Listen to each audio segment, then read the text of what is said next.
먼저 사도신경 하시고 오늘 말씀 보시기 바랍니다. 사도행전 9장 10절에서 19절 말씀입니다. 서울대에서 꼭 읽어야 하는 인문 고전으로 선정한 50개의 책이 있습니다. 그 중에 두 번째 책이 헤로도토스가 쓴 역사라는 책입니다. 헤로도토스는 역사의 아버지로 불리는 사람입니다. 그가 남긴 그 방대한 분량의 책은 오늘날 세계의 역사를 아는 중요한 자료가 됐기 때문입니다. 그는 고대의 페르시아와 그리스에 관해서 중요한 자료들을 남겼습니다. 그 중에 재미난 이야기가 있어요. 기원전 6세기경, 지금으로부터 2500년 전에 이란 북서쪽에 메디아라는 강한 나라가 있었습니다. 그 페르시아는 메디아의 식민지였어요. 메디아 왕에게는 만다네라는 딸이 하나 있었습니다. 그 공주가 이제 커서 결혼할 때가 됐는데 신탁에 의하면 공주에게서 태어난 아이가 큰 인물이 될 것이라고 했습니다. 그러자 왕은 혹시나 외손자가 태어나서 자신의 왕위를 빼앗길까봐 그 딸을 별 볼 일 없는 페르시아의 그 작은 변방의 나라의 왕자에게 결혼을 시켜요. 공주가 결혼해서 아이를 낳자 빼앗아 신하에게 몰래 죽이라고 명령했습니다. 그런데 신하가 차마 죽일 수가 없었어요. 그래서 자신이 죽이지 않고 왕의 소를 돌보는 소치기를 불러서 아이를 데려다가 죽이라고 지시했습니다. 마침 소치기의 아내도 아이를 낳았는데 죽은 아이를 낳았어요. 상심해 있던 아내가 공주가 낳은 아이를 보자 몰래 키우자고 하였습니다. 그래서 소치기는 자신의 죽은 아이를 공주의 아이처럼 꾸며서 왕의 신하에게 내어주고 공주의 아이를 몰래 키웠습니다. 공주의 아이는 소치기 부부의 아들로 무럭무럭 자라났어요. 어느 날 아이들이 놀이를 하는데 소치기의 아들이 왕으로 뽑혔습니다. 그래서 이것저것 명령을 했는데 한 아이가 이 왕으로 뽑힌 자신의 말을 듣지 않는 거예요. 그래서 소치기의 아들은 그 아이를 몽둥이로 아주 호되게 때렸습니다. 그러자 이 아이의 아버지는 신분이 높은 그런 사람인데 화가 나서 왕을 찾아가서 아이의 상처를 보여주면서 하소연을 했습니다. 왕이 생각해도 괘씸해 소치기의 아들을 불렀어요. 왕은 소치기의 아들을 보자마자 보통 아이가 아님을 짐작했습니다. 그리고 자신이 죽이라고 한 아이와 나이가 같음을 알고 소치기를 불러서 엄하게 물었어요. 그러니까 소치기가 사실대로 다 얘기를 한 거예요. 화가 난 왕은 화를 꾹 참고 그 일을 지시했던 신하를 불렀습니다. 그러면서 자신도 외손자를 죽이라고 해서 마음이 아팠는데 그대가 이렇게 외손자를 살렸으니 고맙다고 하였어요. 그러면서 그 보답으로 오늘 저녁 식사를 대접할 테니 먼저 신하의 아들을 왕궁으로 보내라고 하였습니다. 신하는 사실이 밝혀져서 벌을 받을 줄 알았는데 천만 다행이라고 생각하며 자신의 아들을 왕궁으로 먼저 보냈습니다. 저녁 식사에 도착한 신하는 왕이 준비한 식사를 마쳤습니다. 신하가 음식을 다 먹자 왕은 요리하고 남은 아이의 그 팔다리, 그 다음에 머리를 보여주었어요. 이 신하의 아들을 죽여서 그걸로 요리를 만든 거예요. 그 후부터 이 신하는 피눈물을 흘리면서 복수의 날을 기다렸습니다. 왕은 자신의 외손자가 공개되어서 죽이기 어렵게 되자 페르시아에 있는 부모에게 보냈습니다. 죽은 줄 알았던 아이가 살아 돌아오자 부모는 뛸 듯이 기뻐합니다. 그리고야 아이는 장성해서 페르시아의 왕이 되었습니다. 이 사람이 누구냐면 바로 키루스 왕입니다. 세계 역사에서도 꼭 알아야 하는 중요한 인물입니다. 키루스가 페르시아의 왕이 되자 이 왕이 되기를 아주 학수고대하던 사람이 있었겠지요. 누구예요? 바로 미디아 왕의 신하였어요. 자신의 아들을 죽인 복수를 하기 위해서 신하는 모든 정보를 다 페르시아의 키루스 왕에게 보내주었습니다. 마침내 페르시아는 미디아 왕국과 전쟁을 하게 되었는데 거기서 대승을 거두게 됩니다. 키루스 왕은 메디아를 꺾으면서 아시아의 지배자가 되었고 혜성과 같이 역사의 무대에 등장해요.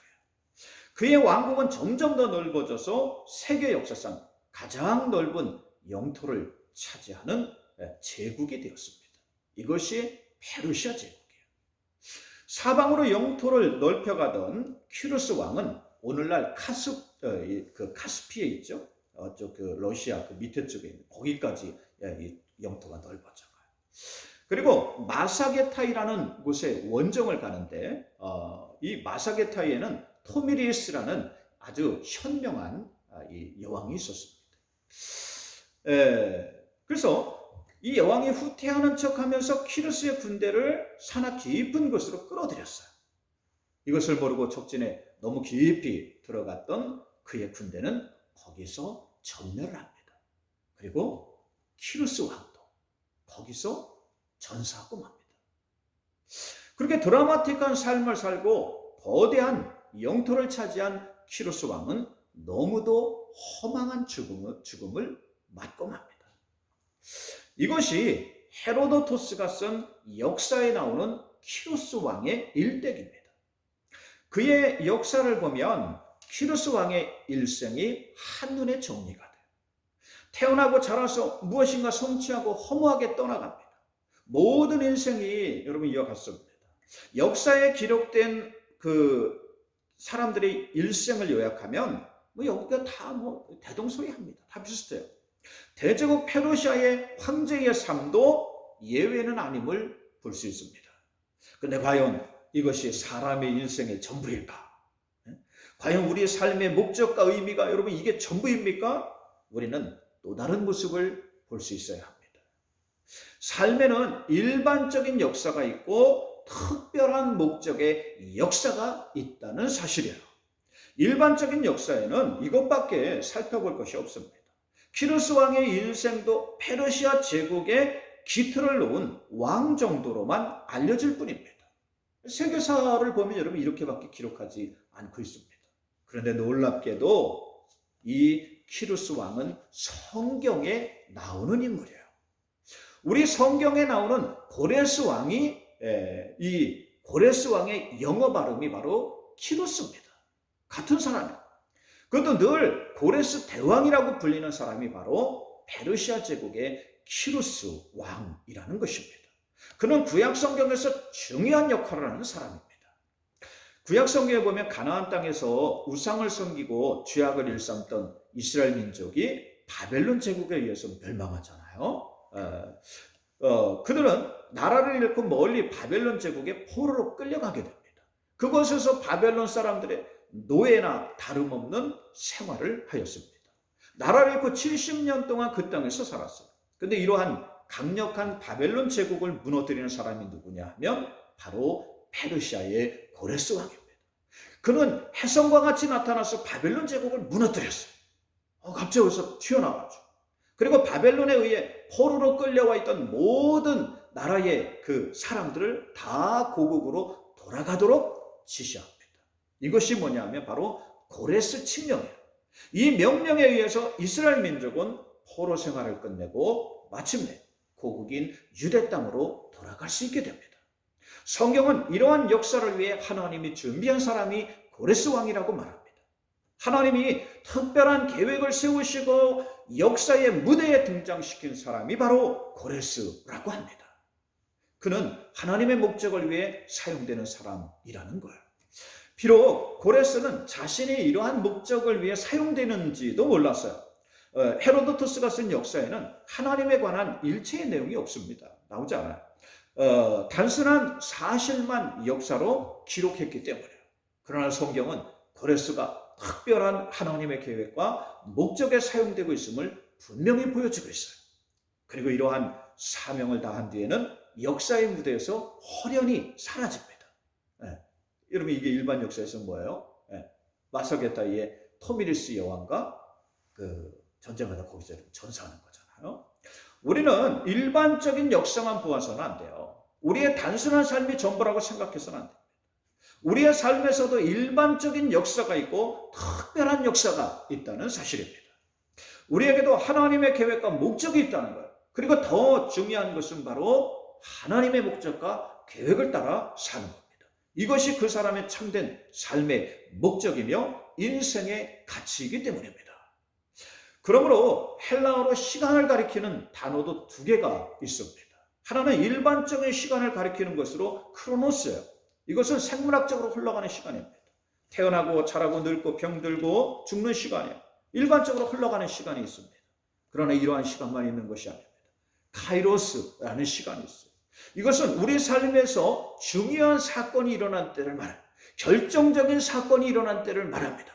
예수님이 때가 찼다고 하셨을 때, 때가 충만해졌다고 하셨을 때, 이거는요 바로 카이로스의 시간을 쓰고 있어요. 이것은 하나님이 특별한 사건을 일어나게 하시는 시간을 말합니다. 하나님이 결정적인 사건을 일어나게 하시는 시간을 말하는 거예요. 예수님의 삶을 보십시오. 그냥 일반적인 시간으로 묘사한다면 요셉과 마리아의 집안의 큰아들로 태어났어요. 나사렛에서 자랐고 갈릴리 어촌에서 목수일을 하다가 잠깐 사람들과 어울리며 세상을 좀 어떻게 좀 개혁하려고 했는데 이게 이 지배층과 충돌을 일으켜서 결국 이 로마의 십자가에 처형되는 사람에 불과합니다. 역사적으로 기록하면 이것이 전부예요. 그런데 예수님의 삶의 의미가 과연 이것이 전부입니까? 아니지 않습니까? 베드로의 삶을 보십시오. 갈릴리 어촌에서 태어나 자라서 동무들과 함께 고기 잡으며 살았는데 어느 날 예수라는 청년이 어울리다가 그가 처형되면서 공경에 처합니다. 안디옥 쪽으로 도망갔다가 나중에 멀리 로마까지 도망. 그러나 결국 잡혀서 십자가에 거꾸로 매달려서 죽음을 당합니다. 이것이 인생의 전부예요. 그런데 베드로의 삶이 이것이 전부입니까? 여러분, 일반적인 역사가 전부가 아니라는 거예요. 사람에게는 무엇이 중요합니까? 하나님의 계획과 목적을 따라 사는 삶이 중요합니다. 결정적인 사건이 일어나는 카이로스의 시간을 사는 것이 중요하다는 거예요. 이것이 그 사람의 진짜 인생이기 때문입니다. 근데 이것을 모르는 사람들은 오늘도 이 세상에서 일반적인 삶만 살려고 합니다. 일반적인 시간만 살려고 하는 거예요. 얼마 전에 사진을 하나 보았어요. 외국의 어느 가족 납골당 사진인데요. 해골 있지 않습니까? 사람의 해골이 아주 일렬로 이렇게 쫙 놓여있어. 아마 산 순서대로 놓인다. 그 뒤에 줄에 또 다 놓여있어. 또 그 뒤에 줄에 또 다 놓여있어. 그럼 이렇게 뒤로 이렇게 계속 밀리나 봐요. 산 순서대로 이렇게 계속. 다 여러분 수백 개의 해골이 놓여있는데 다 똑같아요.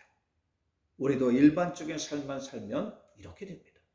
이 땅에서 태어나서 잘 먹고 잘 살고 많이 가지고 누리며 사는 것이 전부인가? 적당히 공부하고 일 좀 하다가 은퇴해서 노년을 보내다가 이 병원 저 병원 다니다가 늙어서 죽으면 끝나는 것입니다. 이것이 모든 사람의 인생일까요? 이것이 우리 삶의 전부일까요? 사람에게는 특별한 목적이 있어야 합니다.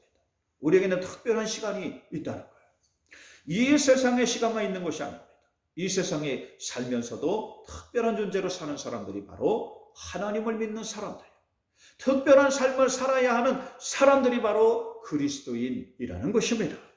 그러므로 하나님을 믿는 것은 대단한 축복이요. 삶의 의미를 찾을 수 있기 때문입니다. 우리의 삶의 목적을 찾을 수 있기 때문입니다. 세상의 기준이 아니라 살아계신 하나님 말씀을 통해 인생을 보아야 합니다. 그래야 인생을 바르게 볼 수 있어요. 그래야 인생을 바르게 살 수 있다는 것입니다. 요즘 새벽에 사도행전 말씀을 살펴보고 있습니다. 사도행전에 보면 사울이 나와요. 사울의 삶을 보면 그야말로 이 일반적인 삶과 하나님 안의 특별한 삶이 얼마나 다른가를 보여줍니다. 그리고 우리가 어떠한 삶을 살아야 하는지 알려줍니다. 처음에 그도 일반적인 삶이 전부인 줄 알았어요. 좋은 집안에서 태어나 공부도 많이 하고 세상적으로 성공하고 출세하기 위해 살았어요. 심 있는 대제사장의 신임을 얻기 위해 노력했고 능력 있는 가말리엘의 제자가 되어가지고 스승의 후광을 얻으려고 했습니다. 자신의 옳다고 믿는 율법을 위해 예수 믿는 자들을 핍박했어요. 초대교회 7 집사인 스데반 집사를 자기의 뜻에 안 맞으니까 돌로 쳐서 죽이도록 사주한 자도 사울이었습니다. 그냥 일반적인 자신의 삶을 위해서, 자기가 성공하는 것을 위해서, 잘 되는 것을 위해서 그냥 나름대로 열심히 최선을 다하면서 살았어요. 여러분, 이게 전부인 것 같죠? 근데 이런 사울이 다메섹으로 가다가 도중에 부활하신 주님을 만납니다. 예수 믿는 사람들을 잡으려고 다른 나라인 다메섹까지 가다가 중간에서 부활하신 주님의 음성을 듣게 돼요. 밝은 빛 가운데 사울아 사울아 내가 왜 나를 핍박하느냐 하는 음성이 들려요. 그러자 놀라서 사울이 묻습니다. 누구시니까? 그러자 나는 내가 박해하는 예수다 라는 음성을 듣습니다. 사울이 부활하신 주님의 음성을 바로 하나님의 특별한 사건이 일어나는 순간입니다.